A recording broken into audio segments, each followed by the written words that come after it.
Dot কমে আজকে আলোচনা করব প্রেজেন্ট সিম্পল। লেখা দেখতে পাচ্ছ। তো প্রেজেন্ট সিম্পল নিয়ে আসলে আমাদের অনেক আলোচনার আছে। শুরুতেই আমি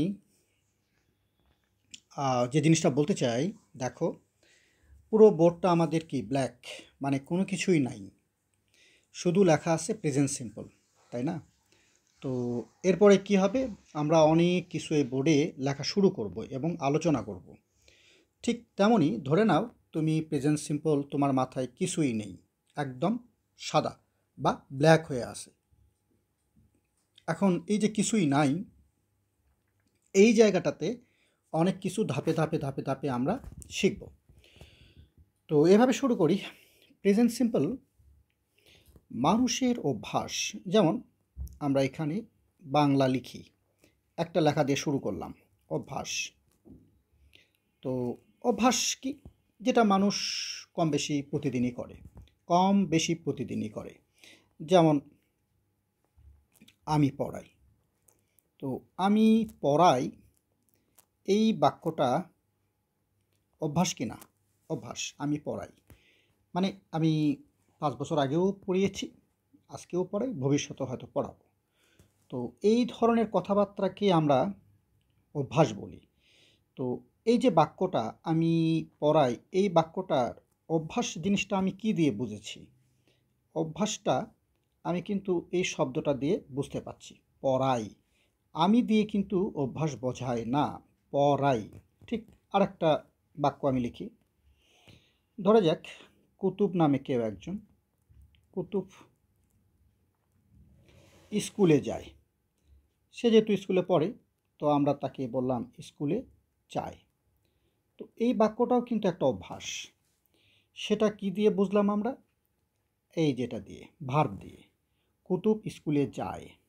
তাহলে এইখানে যে অভ্যাস শনাক্ত করার যে শব্দটা, সেটা কিন্তু ভার্ব।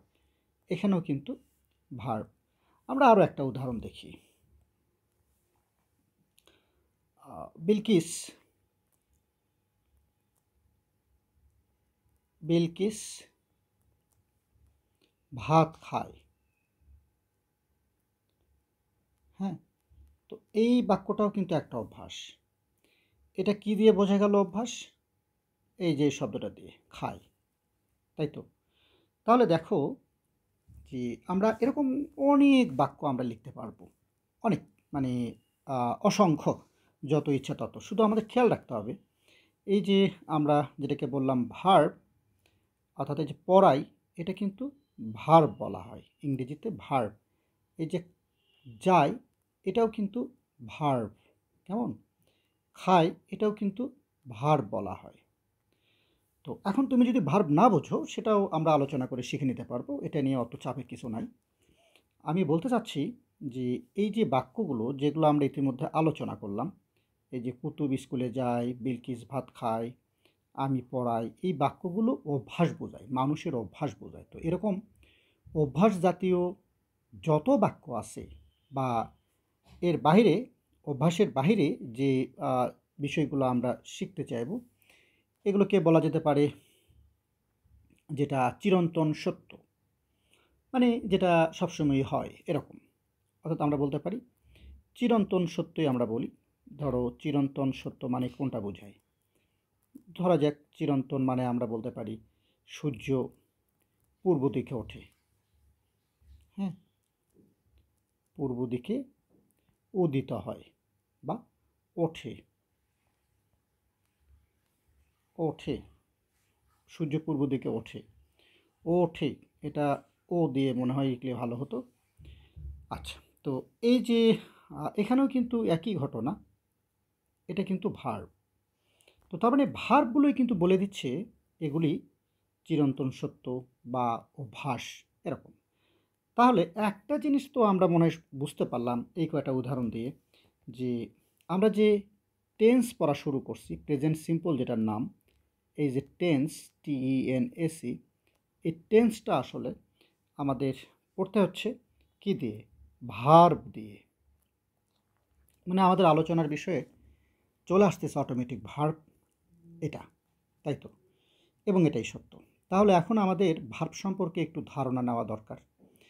আর অভ্যাস, চিরন্তন সত্য দুটো জিনিস তো আমরা বুঝেই গেলাম। এই দুটো জিনিস আমরা কিন্তু সবসময় খেয়াল করব। যে বাক্যটাই আমাদের কাছে মনে হবে অভ্যাস মানে ভার্ব দ্বারা, যেখানে আমাদের মনে হবে চিরন্তন সত্য, যেহেতু ভার্ব আমরা চিনেই ফেললাম, তাহলে এখন শুধু খেয়াল রাখবো যে এই ভার্ব পড়ে যদি আমাদের কাছে মনে হয় এটা অভ্যাস বোঝাচ্ছে মানুষের, কিংবা যে বাক্যটা সেটা দ্বারা চিরন্তন সত্য এরকম বোঝাচ্ছে, তাহলে কিন্তু আমরা নিঃসন্দেহে নাম বলতে পারি যে ওই বাক্যটা প্রেজেন্ট সিম্পল বা প্রেজেন্ট ইনডিফিনিট টেন্সের মধ্যে পড়ে যায়। প্রেজেন্ট সিম্পল বা প্রেজেন্ট ইনডিফিনিট টেন্সের মধ্যে পড়ে যায়। আরও কিছু বিষয় আছে, আমরা এই দুটো বিষয় নিয়ে এগিয়ে যাই। একটা হলো অভ্যাস, আর একটা হলো চিরন্তন সত্য। এর পরের ধাপে আমরা এখন যাব। এটা তো মোটামুটি আমরা বুঝলাম। এর পরের ধাপে যেটা আসবে সেটা আরও ইন্টারেস্টিং। আমরা দেখব যে এই বাক্যগুলো আমরা কিভাবে ইংরেজিতে লিখব।